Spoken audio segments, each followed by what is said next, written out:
Hello Factorio people, welcome back to the broadcast from Krastorio, episode 16, where we continue to make strides towards the Megabase. 1,000 science cards per minute.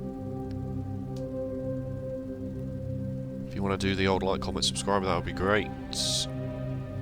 Another mishmash episode today where we try and just improve things and see what spinning plates causes other spinning plates to fall down, as is the Factorio way. You improve one thing and that breaks another thing. But we're pretty much there, I feel like, come the end of this. Anyway, let's not count our chickens and jump straight into it.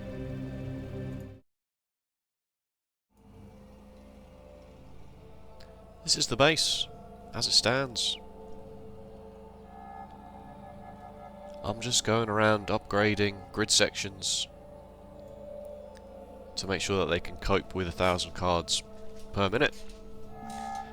This is electric engines, for example.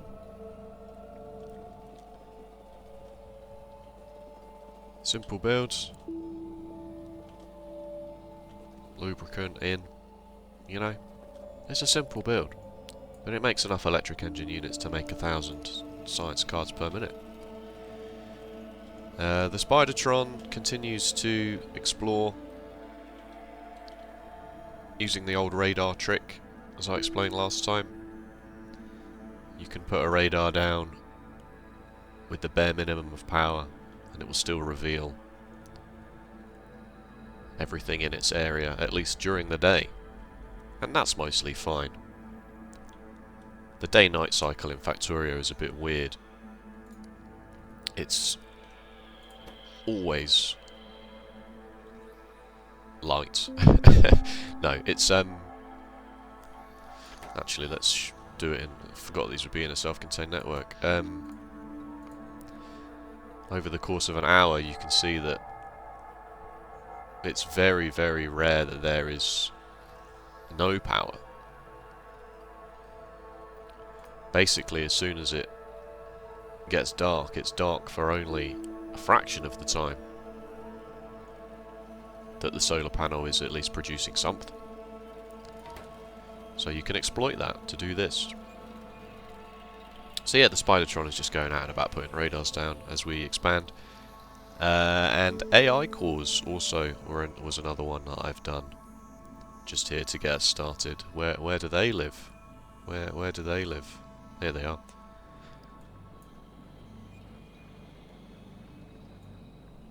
I'm trying to be efficient with belts, and not overuse belts. Currently, if red belts will do, then I'll use red belts, because as I have explained at length, belts are prohibitively expensive and time-consuming to make. Okay.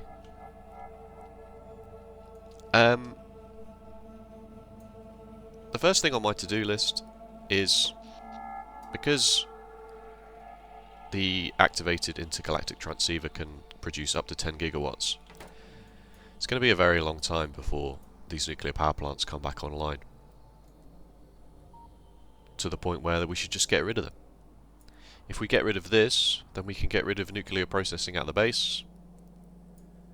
We can get rid of this down here, uranium mining, and we can upgrade our uranium processing facility in the base to do everything that we want. It can process our uranium, it can make our fuel cells, it can process our used up fuel cells, and it can do some Covarex as well. Let's bung all that into one module, shall we?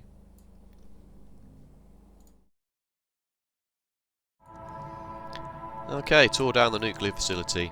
Just press the wrong button there. Press the wrong button every time. Every time, I think. This time I won't press the wrong button. Tore down the nuclear facility. Tore down the processing at the base. Tore down the mine. Here's the nuclear fuel processing facility in the Megabase. There's a lot going on here. More than it seems like at first glance. You need to go home so that you don't block access to the uranium train. Uranium comes in and is processed as normal. That's fine.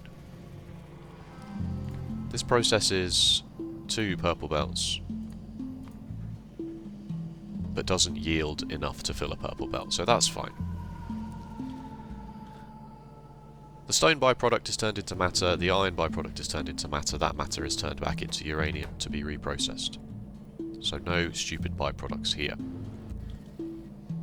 The uranium that's left, 235 or 238, goes into this weird sorting facility. The 235 goes into a big chest. The 238 goes into the big chest that can go into the train to go to the science facility. This doesn't produce enough 235 to make all the uranium fuel cells that we want, so Covarex is pretty much a given. The 235 and the 238 just come out like this, go into Covarex. Covarex in Factorio doesn't give you uranium 238 back, it gives you stone back. So you actually use 3 uranium 238. That stone then is processed into this. So these output onto the bottom half of the belt. So these will only ever output uranium 235 and stone. So those go freely through the bottom belt. The nuclear fuel cell reprocessing was not working at the main base, and as such there are quite a lot of used up uranium fuel cells to be processed, which is why there are vastly more of these than is necessary.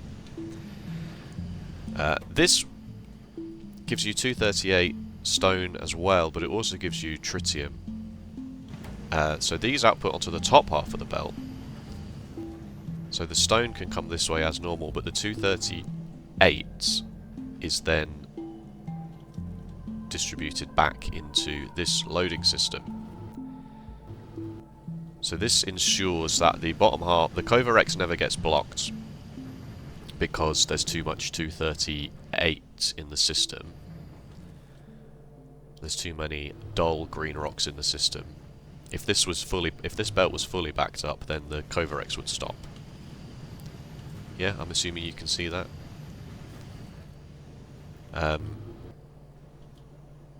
So then the dud uranium is just prioritised into this chest here with this simple splitter mechanism. And then the rest of the 235 and 238 just go forwards with a bit of steel that comes in to the module to make uranium fuel cells, which we need for trains. This is why we need this, not for power for the base, but for trains. So yeah, few minutiae with this. This has to be an inserter so that the way the loaders work, because it like activates every tick. If this was a loader instead, oh no.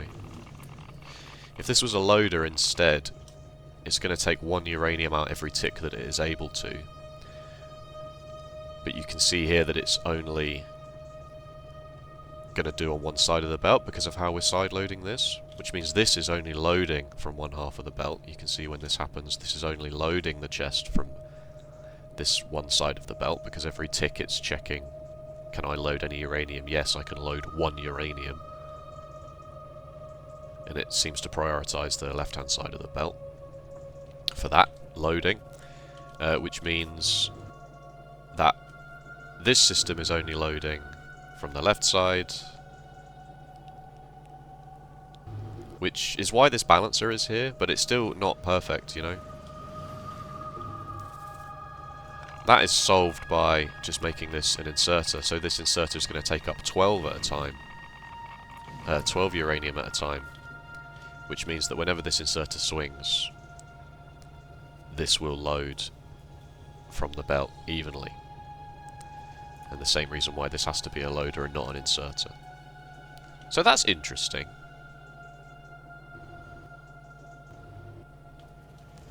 Yeah.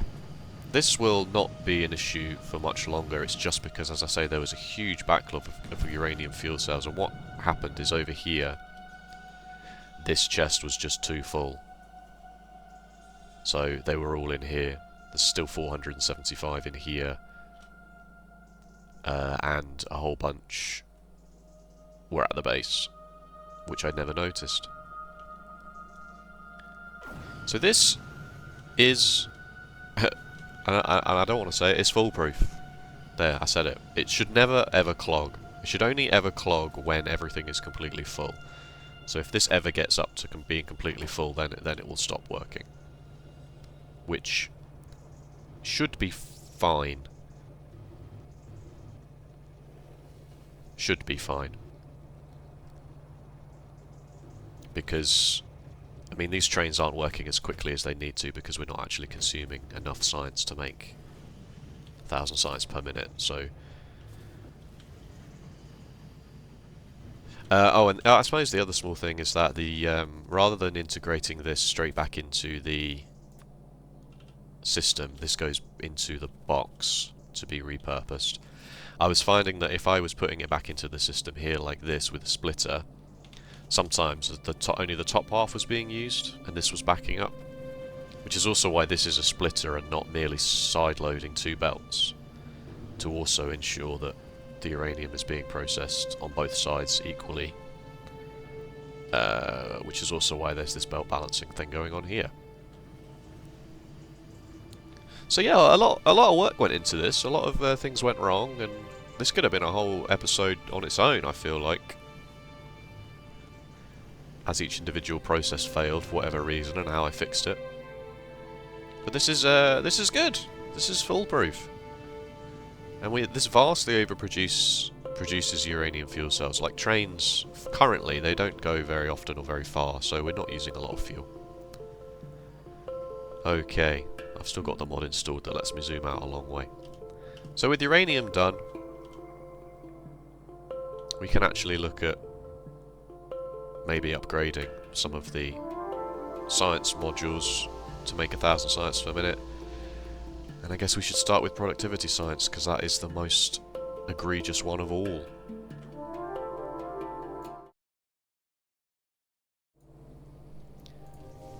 Yikes.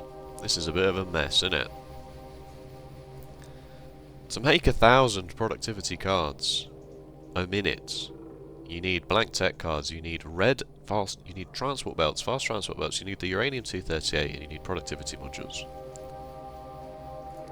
Thankfully, red transport belts are just iron. But you need a lot of gear wheels, so this is okay. This just about does what I want. Productivity modules, components, electronic components, and electronic circuits. 2 belts. Well, 1.5 belts, but more than 1 purple belt of electronic components. Good lord, that's a lot. And almost a whole purple belt of green circuits. What is happening over there? The Spidertron is going out and about and getting into fights. Calm down, mate. Calm down. Where was I? Here we go. And then some shenanigans with belts and things.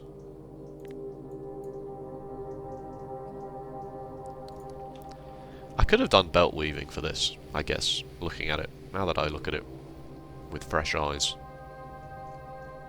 Secret is that a lot of these videos, a lot of the reason these videos are, here come the blank tech cards. A lot of these the reason I like making these videos is there's a concept called rubber duck debugging, where you're having a problem with coding. And so you get a rubber duck and you sit it in front of you and explain to the rubber duck why your code is not working. But obviously you have to patronise the rubber duck because it's stupid, it's made of rubber, it doesn't have a brain. But in patronising the rubber duck and explaining things to it simply, you go, oh wait, I've just worked out why it doesn't work. And you force your brain to go through more steps than you would do when you're just thinking about it internally.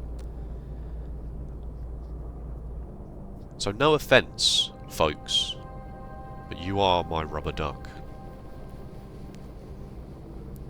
So often when I'm recording these videos and I'm explaining things out loud, I realise, oh wait, I could have used belt weaving here, couldn't I? Rather than this monstrosity. Because in the moment I'm just designing it and I'm just sewing it, you know, anyway, let's not get too further down into that. I also over-designed this to try and get to as close to 1,000 sites per minute as I can, without, you know, wanting to overproduce. And it's kind of annoying to try and hit those targets with beacons and modules. You go, oh, I'll add one beacon, I'll take away a beacon, I'll add a singularity beacon, because these have distribution efficiency of 0.75, so what about one more beacon with only one module in, or what about one singularity beacon with one module in, etc, etc. So when you hit the target, and then you realise, oh wait, it's half of this belt, half of that belt, you know. But yeah, I could use belt weaving here, because green belts, be half of a green belt would be fine, and I wouldn't need to do this absolute joke. But anyway, it works. The point is that it works.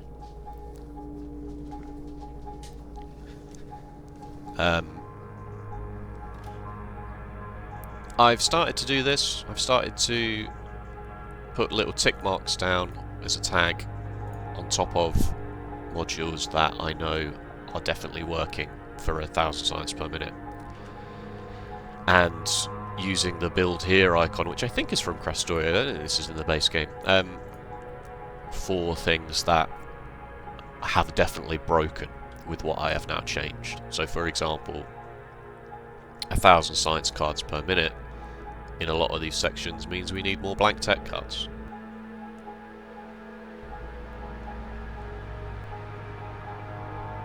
But there are some other redesigns I would like to do before that, so let's have a look at those. I changed green circuits again.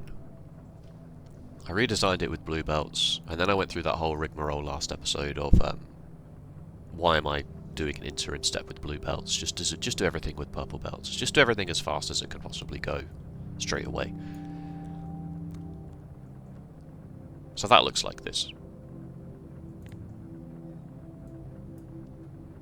22,000 electronic circuits, which is enough for 1,000 sites per minute. If I get old factoriolab.github.io up, just to confirm that for me, for my own sake. Yeah, 19,000 you need for 1,000 science cards per minute. So this is good. So this stops this from needing to be doubled up. So just by using the purple belts, it's all good.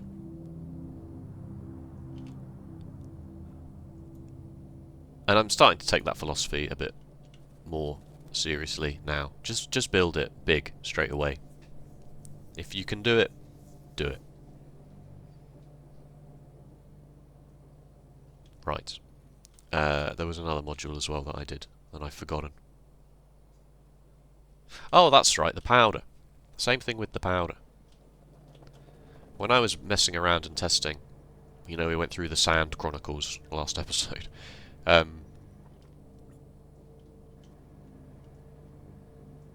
I realised I could just add a few more modules to this, and this will do 32,000 instead. And again, this now does not need to be doubled up. This is enough immosite powder for 1,000 science per minute.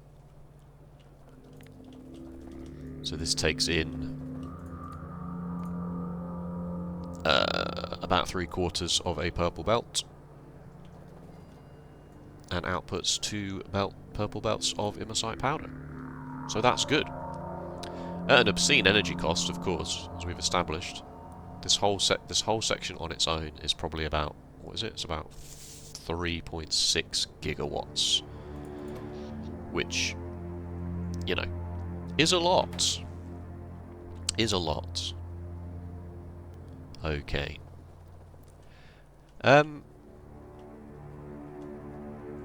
I suppose we should put down enough labs to actually process 1,000 science cards per minute.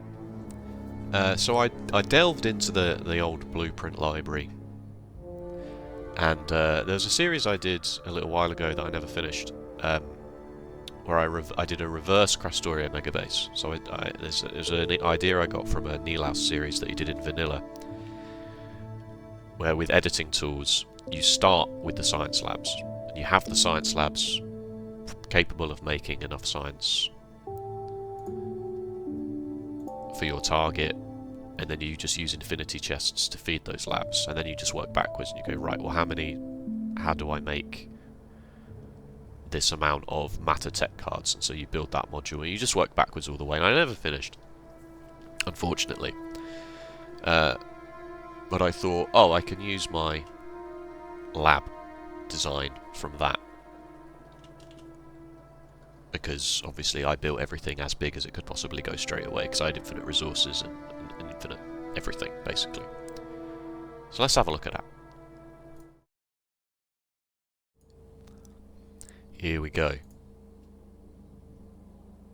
So you have to use quite a lot of modules and beacons to get this done. But this will process a lot of cards. A lot of cards. Too many. And we're finally now hitting the point where the backlog of tech cards is being used up.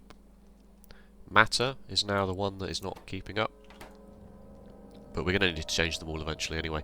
Again, this is another place where I could have used... Sorry, it's so dark. There was barely any room for lights in these builds. Probably should put some lights down. This is another place where I can use belt weaving. And if you don't know, belt weaving is where you abuse the fact that obviously these belts have to be tied together, but that means that you can use purple belts as well. So these are separate underground systems, which means that even, you know, you could also have a green set or a red set in the middle here. I've always eschewed belt weaving because I feel like it's a bit cheaty.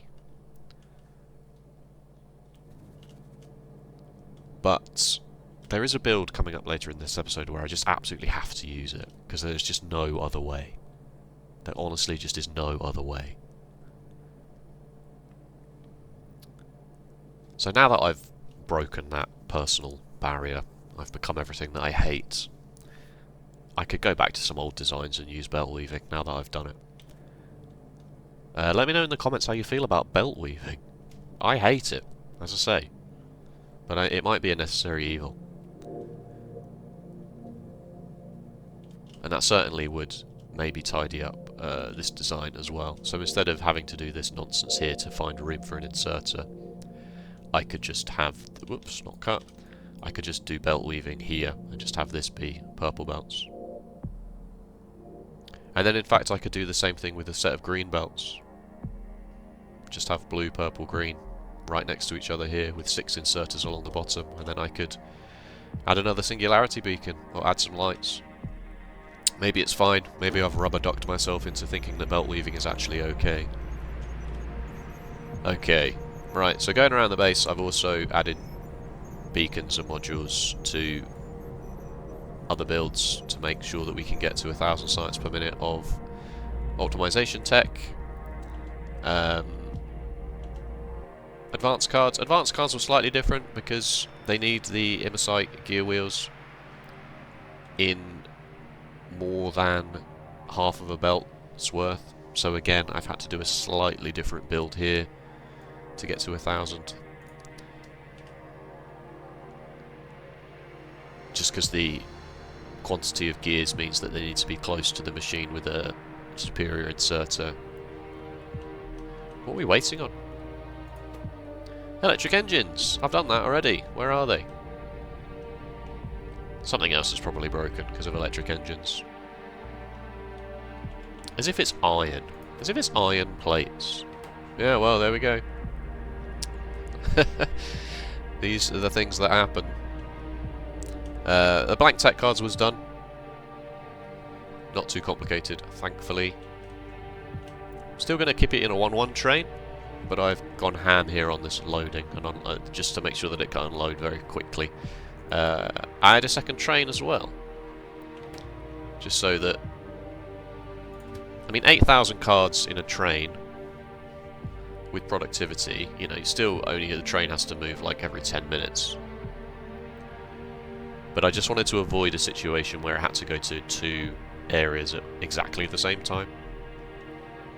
So I just added another train. It's simple, it's easy. I could technically say that this needs a train limit of 2, technically. But it's an easy win.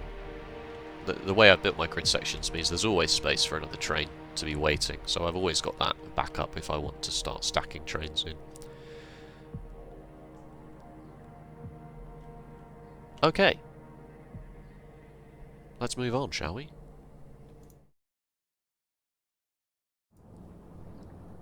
This is the starter base. This is where I was making solar panels and accumulators in the starter base. Can't remember ever saying that I tore down all the solar panels and the accumulators, but I did, obviously. As you can see, they're gone.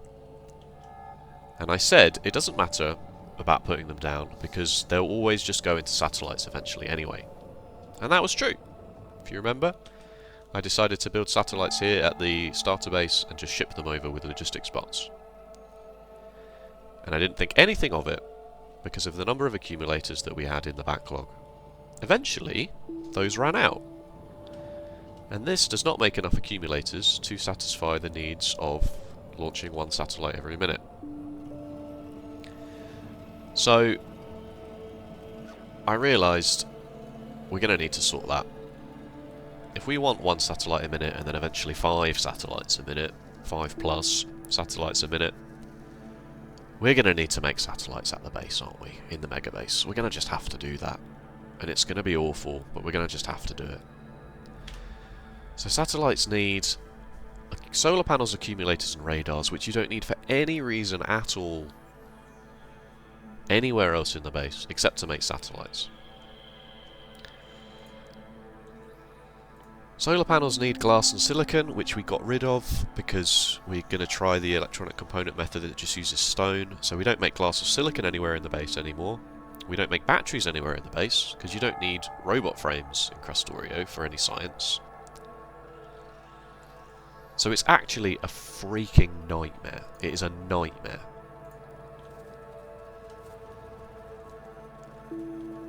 And it looks like this.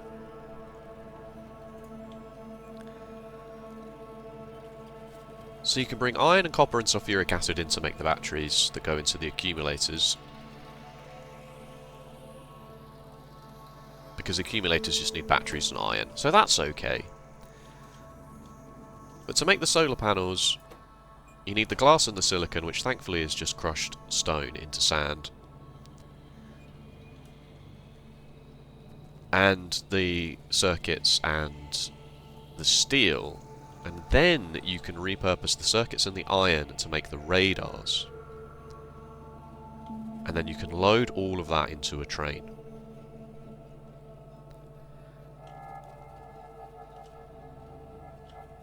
You can imagine how long this took me to get everything in the right numbers.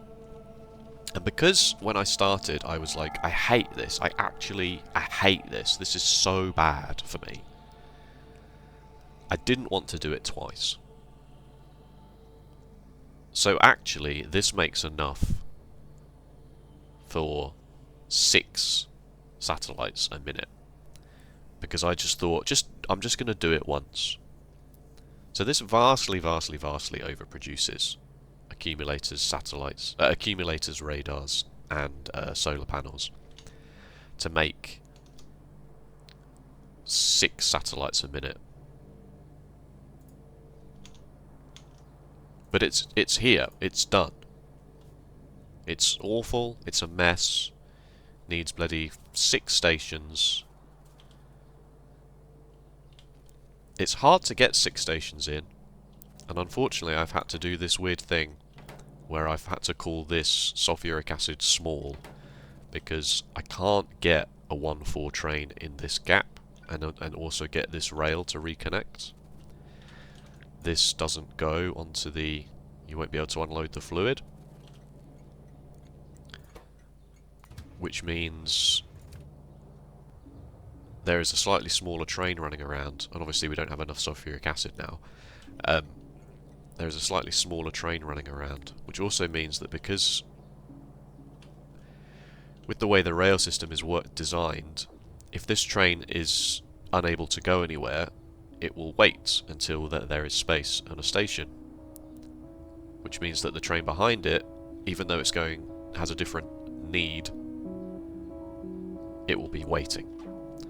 And the way you get around that is you just get rid of the circuit condition, and you just say, always, always, always bring the small train here. Which kind of helps. So this will always be full of sulfuric acid. This train will be waiting to unload its sulfuric acid, and then once in a blue moon it will go and refill. And then hopefully, given that this has 200,000 sulfuric acid in it, it shouldn't ever jam. Shouldn't ever get to the point where this is empty, because this train should come back in the amount of time it takes 200,000 sulfuric acid to be used. Which is 4 minutes. 4 minutes when it's on 5,000 science per minute. 5,400 science per minute. Okay. Yikes.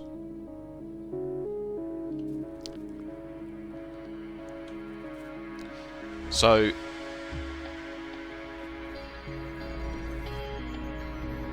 I then elect to bring that train in, and I'll talk about how this train unloading is going to work, because obviously it's completely different to the rest of the system.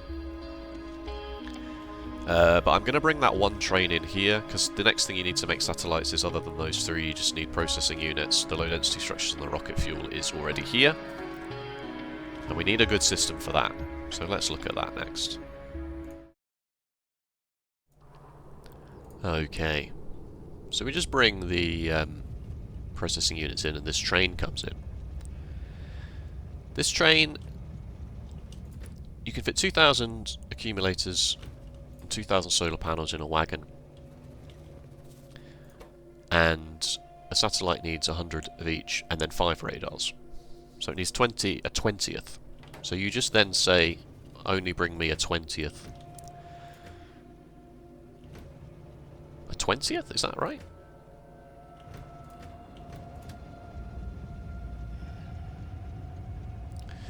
This shouldn't be... This is wrong.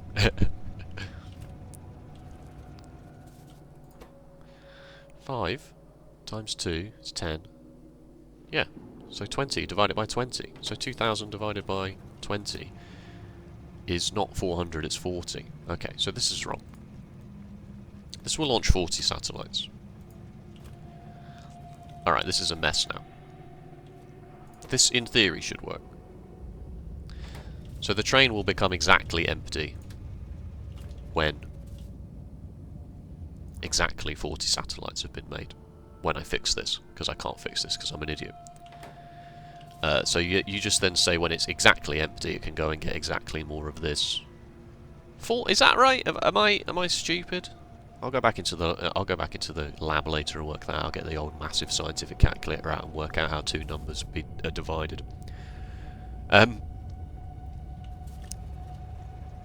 Obviously, you can't just use the same system of saying this is full, this is full, this is full, because you use the items in different ratios. So you have to make sure that this is loaded exactly at ratio and unloaded exactly at ratio, which clearly I have not. You feed all that into your assembly machine. And then, the same as before, you don't launch a satellite until the space research data is fully empty, so that you don't waste launches, because if you launch with a satellite and this is full, you just don't get anything. But then you also, to stop you from overproducing satellites, you don't want this belt full of satellites for no reason, because they're expensive. You then say to this inserter, don't unload a satellite from here until there is a satellite being grabbed from here. And then obviously this doesn't grab a satellite from the belt until this is empty. So, if we just force that to happen, one way or the other, that's going to take far too long. Let's just do it like this. So then this is empty. So this can grab this. There is a satellite on the belt there. Once this is empty, this will grab a satellite. And then when this grabs the satellite, this will unload a fresh satellite. There you go. Here comes the new satellite. And obviously, as long as this gets here before... I mean, yeah. We'll have to think of something slightly different when we want to launch more than one rocket at a time. But for now, this is good. This is fine. Wow, they all went in there. Didn't realise that would happen. Okay. So beyond this, beyond me not being able to divide two numbers, this should be foolproof. Should be. And as I say, this will be foolproof up to 5,400 sites per minute, so we don't have to ever think about this ever again. We will have to work out, as I say, we will have to work out how we launch more than one rocket silo with this method. One assembler per silo maybe, or probably just logistics bots, to be fair. Probably just a logistics network here that does that. But we'd have to make a logistics network that would be like separate from the rest, because you don't want a bot over here being given this job of moving a satellite, because it would take forever. Okay. This episode's going on a bit already, isn't it?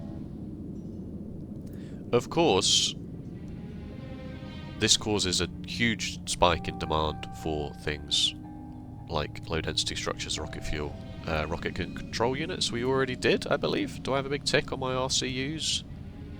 I do. The rocket control units is fine. It's the rocket fuel and the low-density structures. Low-density structures you need a lot of, but the build will not be that annoying. It's the rocket fuel that is causing me to have anxiety right now. So let's just sort it, shall we? Very briefly, before we look at rocket fuel, sulfuric acid was causing us problems before, so let's fix that. This makes an obscene amount of sulfuric acid, but unfortunately it takes an obscene amount of petroleum gas. So I've just doubled up petroleum gas, put it down here. Just done another module for petroleum, except I've taken the lubricant out of it, so this just makes the petroleum. And then added an extra train, added an extra crude oil station, 2 trains for each, just so that the crude oil can move around quickly. I eventually realised I need to do the same for this, so I have 4 petroleum trains going around to 2 stations, just because I want the throughput to be high for this, because the sulfuric acid takes 1 train a minute, basically. More than 4 wagons a minute, which is 1 train. So I guess there's an argument to do a whole module that brings in the petroleum and turns that directly into sulfuric acid, because you would just need crude oil and iron. So it might be possible that that is something that we do. But for now, this is fine.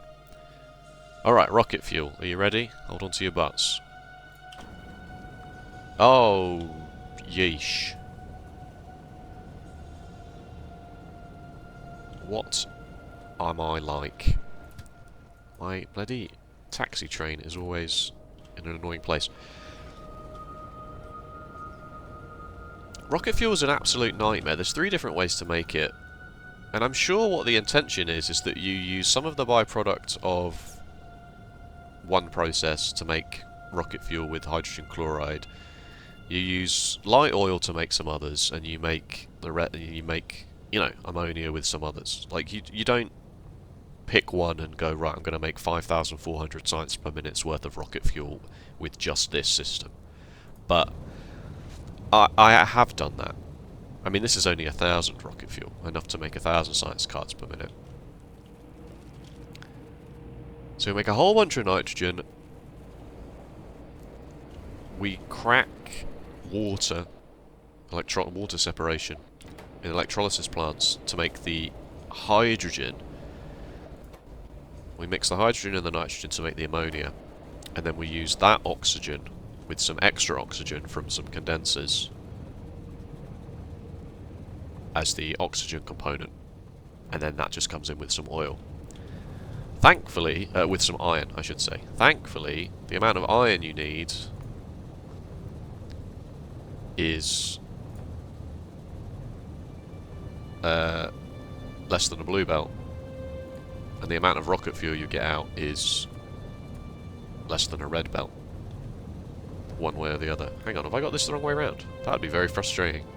Oh no, it's fine. It doesn't matter. They're both of those are true. So this is where I finally bite the bullet and use belt weaving, because as I say, there's just no other good way,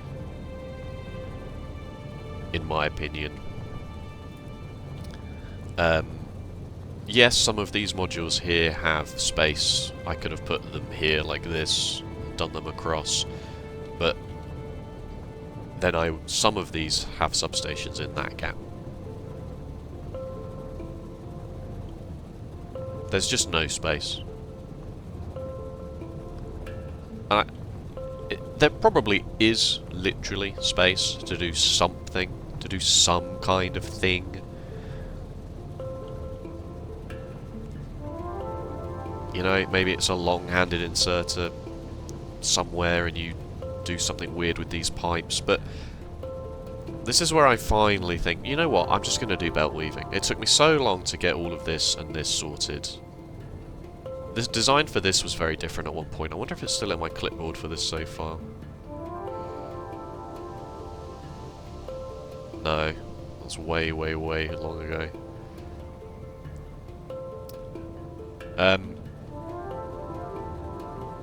So I'm just going to do it like this. Oh dear. It's fine, right? It's fine. Okay. The Spidertron has basically finished its job. I need to tidy up a few of these. Some of these are not quite in the right chunk, as you can see with this issue here. This just needs to come down one chunk, but I think I'm fixing that currently. This is obviously fine. This is aligned. It's actually this radar that needs to come up one chunk. Anyway.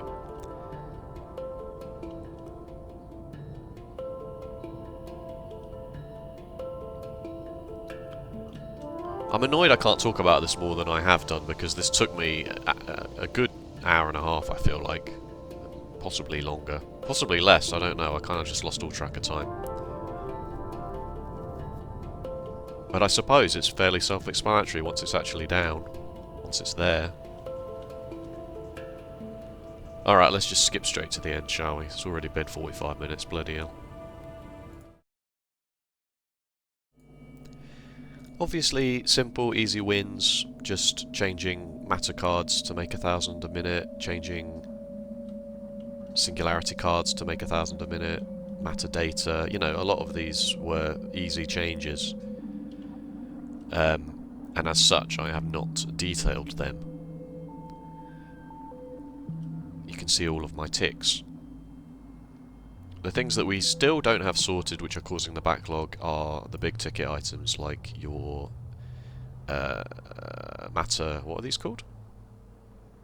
Matter stabilizers, energy control units, low density structures, lithium still needs fixing. Lithium batteries should be quite easy, just double that up. So the last little thing for this episode was just making sure that we had enough iron plates. And copper plates, of course. And there's just a small change to this. Just added a few extra modules onto the ends of these to make sure that this is consuming as close to a full belt of enriched ore as I can get. Which surprisingly, it makes a surprising difference. Just these extra beacons on the end have turned this from 22 to 30,000 plates a minute. So we actually only need to double up the iron and the copper once We can do more in terms of enrichment. I was going to say enriching, and then I decided to say enrichment, so I ended up saying enriching. Enrichment still needs a bit of a boost, but we can do that, and it's designed to do that, as I said before. We'll just add some extra beacons on the sides here, and I also realise at this point, why am I separating these two processes? If I need 2 of these and 2 of these, why don't I just do all this in one place? So I may do that. I may change this up. Just bring the copper ore and sulfuric acid in and have copper plates come out, and just have all of this in one area. But as you can see, the bottleneck now is actually just getting the raw copper ore into the base, because we're still surviving on 2 mediocre copper ore patches that use red belts and electric mining drill Mark IIs and awful loading systems that don't make any sense. But I thought we'd save that for next episode. I didn't want to get into that now. I've done a lot in this episode already, and I'm not going to be able to play or record for a few days after this. So I wanted to just get all this stuff out of my brain, so that when I come back, I can just do something nice and easy like copper ore, and not have to think about my 2 other build here things I've got. Lithium needs expanding. Expanding lithium is going to make hydrogen chloride and chlorine in vast quantities, which means that we can just remove this bit here. So instead of bringing in stone, we'll just bring in the hydrogen chloride to the rare metals directly, and instead of having the chlorine as a byproduct of that, we will have the chlorine as a byproduct of lithium and have that train go here instead. So that shouldn't be too bad. It's more just about making sure that we can get enough lithium, because, as I say, there's no extra tier of these electrolysis plants, and they're quite slow, and you need a lot of it. Okay. And the Spidertron's finished its job, so I'm going to leave it like this for now. I did properly automate the virus capsules by bringing nitric acid into the base, into the starter base. So I've got enough of these virus capsules to just yeet them, and I think I already did and have. I just like to go into the trees and throw them. You can see here where I've been throwing them. There's a nice circular patch of dead trees. So these biters are all dead as far as I can tell. It's just the radar hasn't updated them here. So this one has. They have all died, you know. Some of them will survive quantumly. If it kills 50% of the biters every time, then naturally there will always be some biters left. But for the most part, biters are dead. We're ploughing our way through the mining productivity. Research, we're not quite, you know, we can get 1,000 science per minute when a train unloads, but we're still, you know, we're not quite there. We just need a few small things, a few small builds. So I'm hoping 1,000 science per minute will be next episode, and then we can do some, I don't know what we're going to do. I suppose we need to bring them all over. Getting rid of the starter base completely. Bring them all over to the Megabase. Get rid of this. Start expanding this way as well. And then start doing some big builds. Really big builds, you know. 5,000 science per minute's worth of iron plates somehow. We need to think about that. So yeah, just getting started. If you want to give me an old like, comment, that would be great. You want to subscribe if you see more Krastorio. Other than that, thank you so much for watching, and I'll see you next time. Bye bye.